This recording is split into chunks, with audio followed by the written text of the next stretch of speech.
dadaldal pa itong impostor na spokesman daw siya ng Malacanang,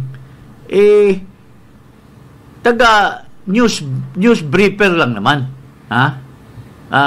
information giver lang naman, pero ginagamit niya yung word na spokesperson.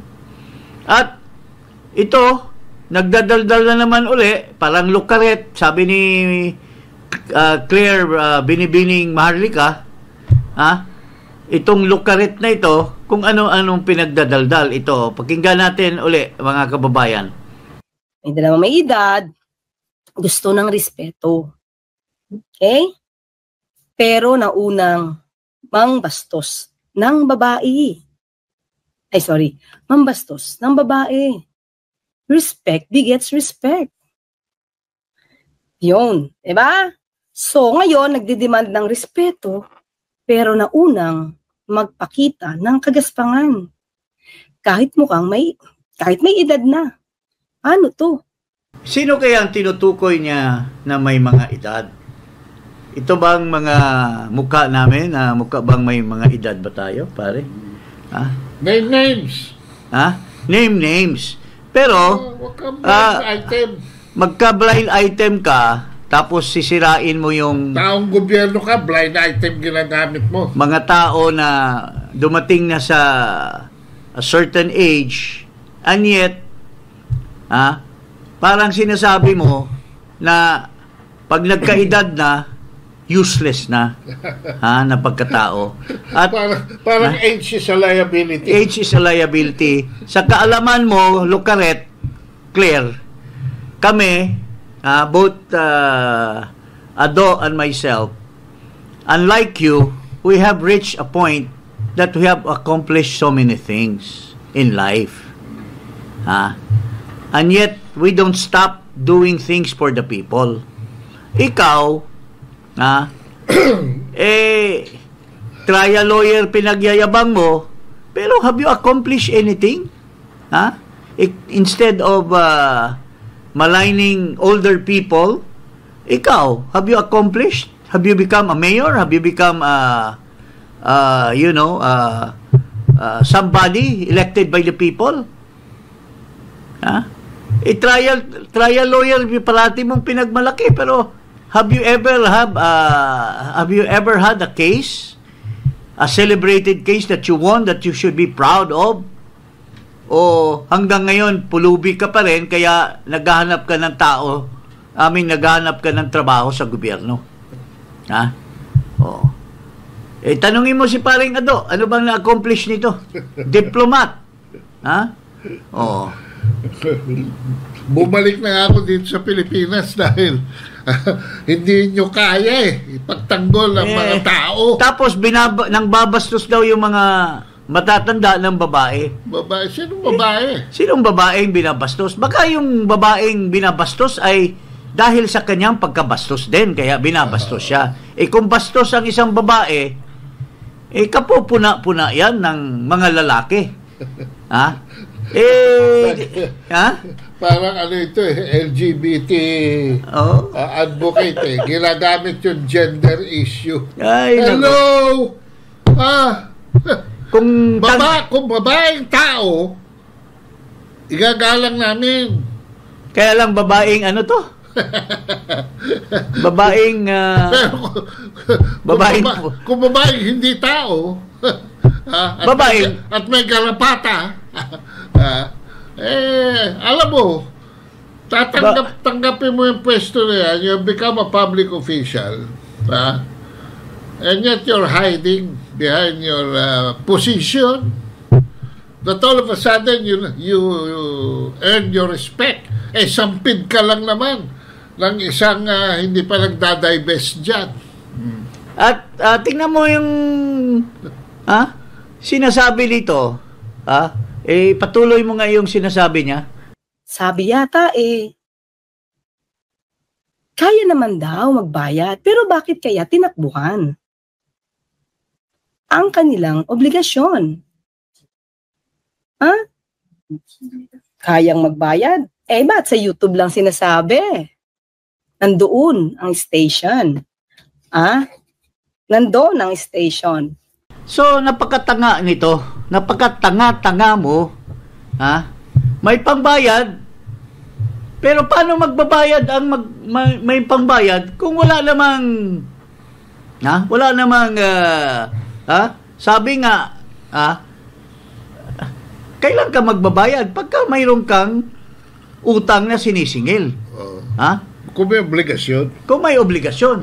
Ikaw walang obligasyon, bakit ka magbabayad? Yung bang may kontrata ka ba doon sa estasyon na yun? Wala akong kontrata. Wala ka utang. Maski na... Bakit ikaw ang tinatarget? Yun ang question. May kontrata you yung... are targeting the wrong person. May kontrata pinirpirmahan noong nagyaya sa akin na programa doon. Pero, sa pagkaalaman ko, binayaran na nung kaibigan ko. Binayaran na, at mayroon tayong testigo, no other than an employee of DCXL. Na kasabay namin sa programa, si Eli Saludar, na binabastos din itong lukarit na Clear Castro na to. At si Eli mismo, ang nagsabi, who is, I think, Vice President of the station, na wala naman. Kung may naiwan na utang yung program namin, dapat may statement of account. May statement of account at siya ang sinisingil. At saka may demand letter. May demand letter. Parang tanga nito, parang hindi trial lawyer. Chismis kasi. Pero fake news kasi ito eh. Fake news, Clear Castro ito. Mention names. We are mentioning names here. Ay, pati kami. Uulitin ko, Lucaret Castro, kung nag-aakusa ka na mayroong isang tao na estapador, o committed estapa, sabihin mo yung pangalan ng tao na yan or ng grupo na yan para magkaroon naman kami ng or magkaroon naman yung tao na yung inaakusa mo ng due process. Kaso fake news ka parate. Fake lawyer ka. Fake lawyer ba to? Paano? Baka nga, sabi ng mga pulis, fake lawyer nga ito dahil nagsisigaw sa kanila. Meron bang estafa na utang sa utang? Anong klaseng lawyer ka? Ikaw nagsabi may kontrata. May estafa ba pagka may kontrata? Ako hindi ako lawyer pero alam ko yan. Baka siguro itong lukaret na ito, may plano ng extortion siguro ito. Ginagawa niya yan. Pero blind item, china-challenge na nga. Tapos pare, pagka nagyayaya ka daw ng debate, dapat daw hindi ka pwedeng magdebate dahil hindi ka naman trial lawyer eh. Wala ka daw karapatan na magdipag-debate. Napakasira ulo mo. Bakit si Bongbong Marcos abogado ba? Bakit yung mga kandidato nakipag-debate during election campaign? Abogado ba sila? Yung karamihan nila? Napakatanga mo. Maski hindi abogado, maski abogada ka, kaya kang idebate dahil wala kang utak, wala kang alam. Kaya nga, pwede kang idebate maski kanino dahil you're talking shit, you know? Tingnan mo ito si Malutikia, anong sinasabi tungkol sa'yo? Ito si Malutikia, well-established na tao. Malayo ka dyan, pero ito, anong sinasabi ni Malutikia? Ito ang tunay na babae. Ito ang tunay na babae. Prinsipyado. May prinsipyo. Ikaw, wala. Si Yusek Castro tumatayo sa entablado ng gobyerno. Philippine Communications Office, PCO. Undersecretary ka. Binabayaran ka ng taong bayan. Hindi para maging butangera. para mag-explain ng programa ng Pangulo kung ano nang nagawa sa mga problema natin. Pero nakita natin, simula nang siya'y ninumbrahan, abay talagang left and right. Ngayon, masusustain ba nila ito? Inintroduce siya at the start of the campaign. Talagang strategic yung paggaganyan niya, talagang dinesign nila to be such. So ang tanong ko, ang kampanya ay referendum ng nakaupo. Tuwing nagbubuka ng bibig si Yusek Castro, mas lalong nagagalit ang tao. Diba? Mas lalong naghihimutok, bakit ganito ang tagapagsalita? Bakit walang gawin kundi tirahin ng tirahin ang mga Duterte? Makita mo yung pagtira niya eh. Ang layo na eh. Binabalik niya. So, rene-reverse niya. Her role is to destroy the Duterte name. That is her role. It is not even to add up to the accomplishment of the president. Hindi bumabalik. Hindi sinasabi na, alam po nyo, kaya nung inaugural, ito ang plano niya. Walang ganon. It's all a contrasting message at tirahin ang mga Duterte. Anong sabi ng isang vlogger na very decent, ito si Malutikia? Napaka-decente na tao yan. Pero she was forced to say what Claire Castro really is. Butangera. Butangera at napaka galit sa mga Duterte. Instead of enhancing the presidency, enhancing the capability of government to the people, she is enhancing the the image or the capability by hitting those people who are expressing their sentiments against government. Ako nagtataka na. Oo nga eh. Dahil demolition yan kay PBBM. Tapos ito, sinasampal niya si BBM. Bakit? Hindi ko nga maintindihan bakit hinire ito. Yung inappoint ni Marcos na dahil tumulong sa eleksyon at siguro loyal kay Marcos, inappoint, kinikriticize niya si Marcos for appointing this person. Even if a lot of people do not respect this guy, but itong Castro na ito should have respected the appointing power of the president. Ito, tingnan mo yung binabastos niya si Marcos, binabastos din niya si Larry Gadon. Ito, pakinggan mo. I-analyze nga natin si PBBM. Ano ang nakita niya kay Larry Gadon, kay Secretary Larry Gadon, para i-appoint siya as advisor for poverty alleviation? Anong meron? Ano ang meron siya para gumawa pa ng posisyon, bagong posisyon? At anong meron siya para paggastusan siya ng gobyerno, di ba? Na wala sa iba at wala pa sa ibang departamento na pwedeng gawin. Diba?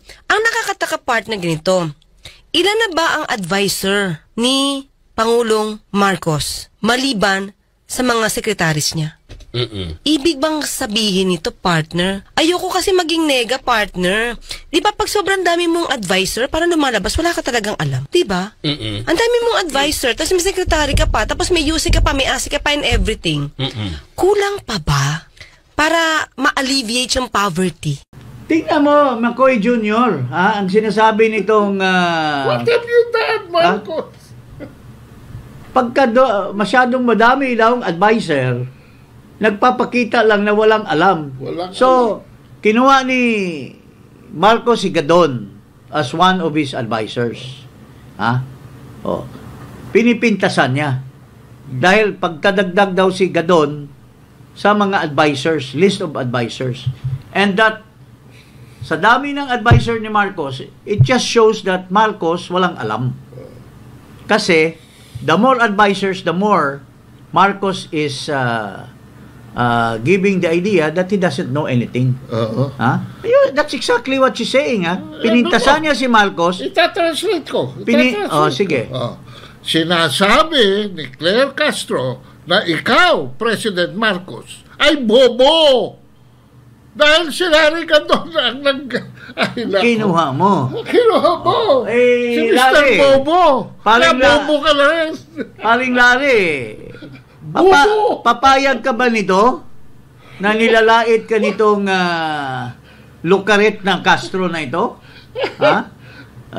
Do you accept the fact na you're a surplusage of Malacanang dahil Marcos does not need a guy like you, and Marcos, with too many advisors, is making himself dumb.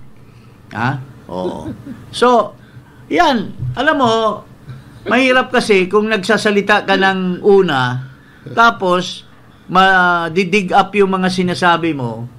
It's always, you should always remember the Bee Gees song. You started a joke, the joke is on you. At ito pa, maliban dyan, may sinasabi pa si Ferdy Topacio tungkol sa iyo, Claire Castro. Ito, napaka-distinguished na lawyer. Ito ang tunay na practicing lawyer. Halimbawa, pag-practicean mo si Topacio. Halimbawa, inahamon ka ni Topacio na lawyer, pareho kayong practicing lawyer. Ayaw mag-debate ni Topacio. Ano ba? Lalaban ka ba? Ako nga, I'm not in the practice of law, but I'm challenging you for a debate. Di lamang ka sana. Pero, lamang ako sa'yo kasi hindi ko alam kung saan lupalop ka na gumraduate. Kaming mga taga-UP, ready kami to debate with anybody, even lukaret like you. Yun. Si Topacio, pakinggan natin. Yung mga nasa PCO, alam nyo, ang trabaho kasi ng PCO dapat gine-get across, kino-communicate, Presidential Communications Office, yung mga programa, mga proyekto, mga polisiya ng Pangulo. Hindi para kayo ay magsilbing mga attack dogs. Kasi, number one, pagka kayo ay naging attack dogs, ay baka isipin ng mga tao na yun talaga ang policy ng Pangulo. Kasi dapat professional tayo. Kita niyo yung spokesman ng Pangulo ng Estados Unidos. It seems there is a multitude of piling up of people who are very critical of this lukaret Claire Castro. She started the hornet's nest. Yeah. Alam mo, first, pa lang niya, tinira na niya kaagad si Duterte. Wala pa, isang linggo. First speech na. So, do you really think that the people who love Duterte, do you really think the people who are loyal to Duterte will take your shameless fake news for granted? You really think that people who have served Duterte and has realized his capability to lead the country, we will just brush aside your criticism of PRRD and his daughter? No way, Lucaret Castro. We will never allow that as long as we are here and we believe in the Dutertes. So, ikaw, messenger ka lang, wala kang dapat sasabihing opinion.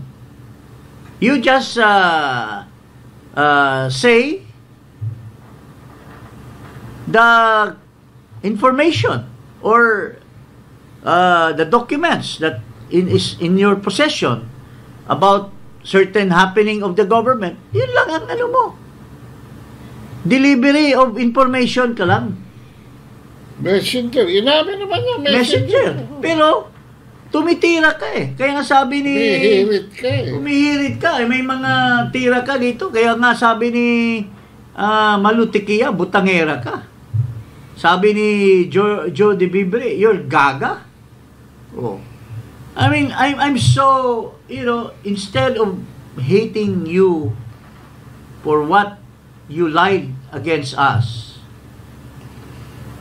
we are now becoming pitiful of your situation, because more and more people, Madam Lucaret Castro, are ganging up on you. Even Larry Gadon, na tinitira mo, na nandyan din sa Malacanang, I don't think he will take sitting down what you said against him.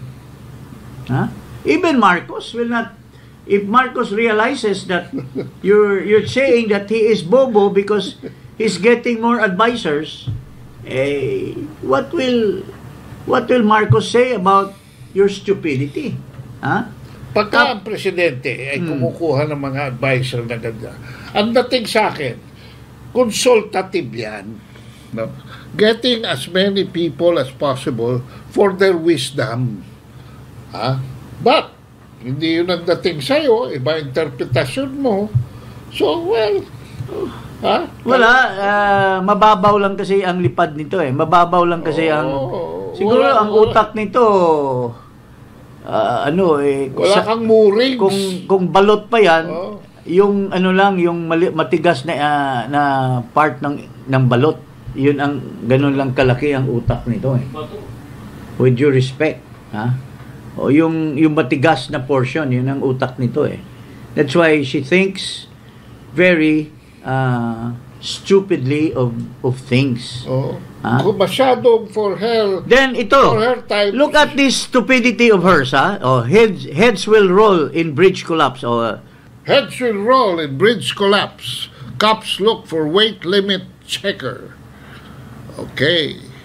Malacanang has ordered an investigation to see whether corruption was a factor in the collapse of a new reopened bridge in Isabela province, where the police have also started looking at the culpability of the on-ground staff. Presidential Communications Office Undersecretary and Malacanang Press Officer Claire Castro said heads will roll following Thursday's collapse of a portion of a newly retrofitted Cabagan Santa Maria Bridge. Quote, if there is any whiff of corruption, nangopya pa kay Duterte, whiff of corruption in this incident from 2014 until now, someone has to answer for this. That's what the president said, unquote. Castro said in an interview on a state-run Radio Pilipinas on Saturday. Okay, I dare you, ha? Kayo. Ang una nyong imbestigahan dyan, ha? Yung tao ni Marcos Jr., yung si Manny Bunuan. Because, kailan nag-collapse yan? Ito lang mga linggo ito, itong March or end of February. Kailan nag-assume si Marcos? 3 taon. More than 2 Kailan niya nilagay si Bunuan? Noong 2022. Bakit nyo tinanggap yan without any review? Bakit nyo tinanggap yan? Sino ang, alam mo, who received the project in behalf of the government? Precisely. In any project, mayroon yang inspection before final payment. Ang contractor ay hindi mababayaran kung walang clearance. Tapos mayroon pang 10% retention yan sa contractor. Sino nag-inspeksyon yan? And dapat yung unahin, kung talagang makatotohanan kayo ng heads will roll, ay yung Manny Bunuan. Yun ang nag-accept ng proyekto na yan. And it all started with Noy Noy. Sino? Matino yung dating Secretary of Public Works, si Babes Singson. He must have been the one who started that. Then, ito, alay nyo. Imbestigahan nyo si Mark Kasi siya ang Secretary of Public Works and Highways. Why don't you investigate also? Mark Villar. Mark Villar. Kaya nyo bang imbestigahan yan si Mark Villar? Yung kanyang kapatid ay nasa bagoong Pilipinas slate? I challenge you, Lucaret Castro. Heads will roll. Yung Banuan ang anuhin mo niyan. Kasi siya ang nag-accept niyan. Wala bang inspeksyon bago ka mag-accept? Hindi mo ba titingnan yan? Nandyan yung plano? Ha? O biglang nagkabayaran lang, boss, okay na tayo dito. Sige, okay na yan. Padaanan mo na ng mga truck yan. Okay na yan eh. Walang inspeksyon? Kasi, kung ikaw ang may responsibility, dahil ang presidente mo, si Marcos na for the last 3 years, dapat ininspeksyon ng Marcos administration yung bridge na yan. Hindi basta-basta, pare, ano masasabi mo? Well, bago matapos ang investigasyon dyan, ito gut feel ko lang. Baka may dalawang ulo na mauna dyan. At yun ay wala sa DPWH. Nasa Presidential Communications Office. No. Mauna kayo dyan. Bago matanggal si Manny Bunuan na heads will roll daw, sabi nito. Bago maimbestigahan si Mark Villar. Baka itong kumita na doon sa PCSO. At saka itong Lucaret na sinasabi na bit-bit nitong kumita na doon sa PCSO ay baka mauna. Remember, Chavez. Ilang buwan lang si Chavez. Si Garapal. Ilang buwan lang si Garapal? 2 taon siguro. Si Chavez, you mean? No, si Garapal. Okay. Bago si Chavez, si Garapal eh. Pero binigyan ng pwesto para hindi magdadaldal. Si Chavez hindi binigyan ng pwesto dahil si Chavez matino, siguro hindi talaga baka irrevocable resignation. Itong dalawa nanganganib ngayon kasi paano ka mag-a-assume as Secretary of PCO when you have already kung may bahid ka na, paano maniwala ang tao sa iyo? Unang-una, tinatanong ngayon ng buong Pilipinas, magkano bang kinita mo, J. Ruiz? Sa deal na yan. No? Magkano ba? Kasi ikaw yung wheel dealer eh. Wheeler dealer. Wheeler dealer. Ikaw yung representative, both sides. Siguro, tanggap ka rito, tanggap ka roon. Di umano. Tapos, lagaring hapon. Tapos, siguro, sinabi mo na dito sa bata-bata mo na Lucaret, na, akong presidente dyan. Sir, magdadivest ka ba? Magdadivest ako. Kaya sinabi niya doon sa interview niya. Ngayon, may nagkapag-advise kay J. Ruiz na, pare, huwag mong aminin. Never, pareha yan sa pag nahuli ka ng asawa mo, nilaglag ka si J. Ruiz. wag mong aminin na may date kang iba. Parang ganun. So sabi ni Castro, ni J. Ruiz, yes sir, hindi ko aminin yan. Pero nasabi ko na kay Castro eh. Ando na eh. Sinabi ko na mag-divest ako eh. Kita mo, sa umpisa pa lang, puro kayo kasinungalingan. Puro kayo fake news. Baka si J. Ruiz ang papalit kay Mel Robles sa PCSO. Bakit? Nag-resign ba? May balita eh. Fake news yan eh. Baka fake news. Kulang pa eh. Sabi nga nung babaeng may black eye eh, magiging milyonaryo tayo. Maging milyonaryo tayo. So baka kulang pa. Yan pala ang ini-expect ng mga tao na-explain ni Claire Castro kung bakit may black eye ang First Lady. Bakit hindi mo ini-explain? Explain. Why don't you give us the information? Messenger ka kamo. Bakit hindi mo i-message sa Pilipino na bakit may black eye yung babae? Sinapok ba yun? O na allergic ba sa puting substance? Or na allergic ba sa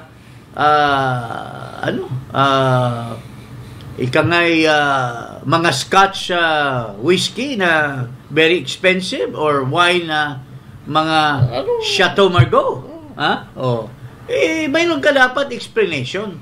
Hindi nyo tinatago kasi sabi nyo ayaw nyo ng fake news.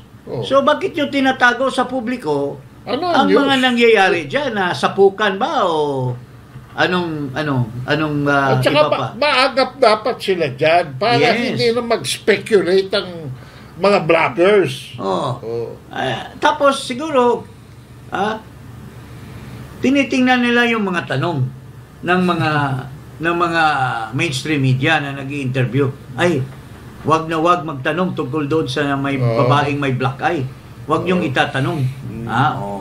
So, ganun katindi ang PCO natin, mga kababayan. Messenger siya. Ano nangyari doon sa 2,500 flood control project? 5,500. 5,500. Yan. Tinatanong din namin sa iyo, Locaret. Correct lang ako. Locaret Castro. Messenger ka kamo. Can you tell the public? Halimbawa, kami magtatanong. Can you identify and how much? Can you identify the individual flood control project and how much was spent for it? Yeah. And who implemented that? Is it the district office, the regional office, or the local central hindi naman local government yan. So, kailangan lang dyan, explanation. Disclosure. Yes. That's the right word. Disclosure. Pinipili mo lang yung something that will please the ears and eyes of your benefactor.